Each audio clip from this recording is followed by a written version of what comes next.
Hey, how you doing there? Happy Wednesday to you. A little late this morning, having technological issues. So, I even had some more with this website when I first got it on here. But, anyways, hope you've had a good start to the week. I know we got here in Northern California last couple of days had a little bit of a cool down.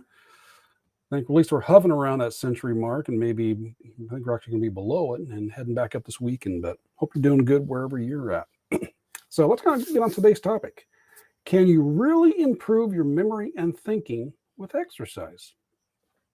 And the answer is absolutely you can.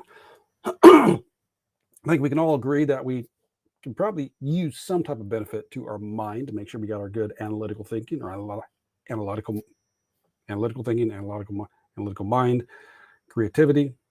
Because the other part of the mind I kind of refer to here, we talk about body, mind, and spirit. I break down mind as the analytical, creative, and subconscious. So with the analytical day, your logical mind, your thinking, your memory, let's talk about that. And it can be directly done with exercise.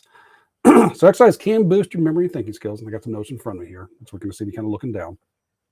So it can work on you directly. It works on your body directly by working like stuff like insulin resistance, inflammation. And you got some growth factors that can take place in there. And also things that affect the chemicals that affect your brain cells, their abundance, their survival, and overall health. And a variety of studies have come out and shown that there's a good chance that those who exercise regularly for the parts of the brain that work on thinking and mood, they're actually larger in those people who exercise than those that don't.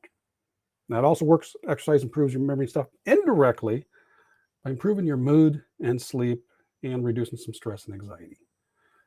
Exercise is definitely a good stress, quote unquote, stress reducer. And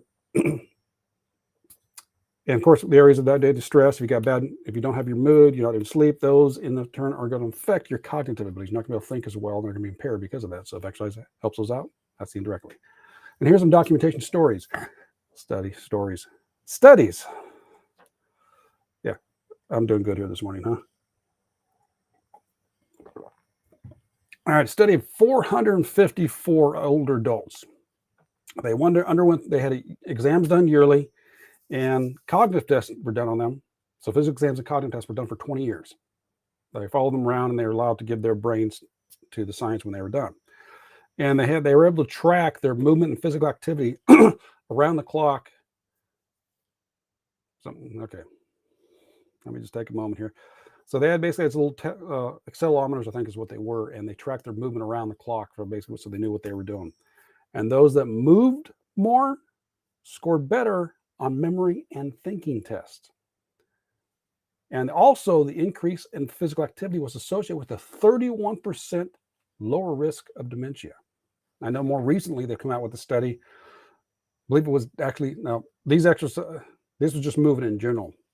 But they have found out one that I think it was resistance training itself. I got direct documentation, direct correlation evidence to say this does reduce the risk of Alzheimer's.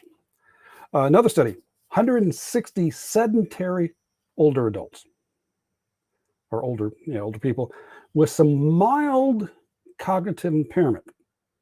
So with that, they were assigned to 4 different groups. One was to do aerobic exercise. The second group was to eat a heart-healthy diet. Third group was to combine those two. So you're exercising, aerobic exercise, and you're eating healthy. And the fourth group was to receive health education. So this was done for 6 months. Now, the diet change alone didn't improve assessments of their function, their executive function, which is responsible for the tasks that we do: planning, problem solving, and multitasking. This is according to the research what they found out. Diet alone didn't change it. The health education group only, their brains actually got worse. Exercise showed improvements in thinking and memory, but combined the exercise and the diet had the greatest improvement of all 4 groups. So with those people, 6-month study, diet alone didn't do anything. That still doesn't mean you want to eat some heart-healthy food for other benefits of it. Education actually got worse. Exercise improved their functioning, but exercise and diet change had a bigger benefit.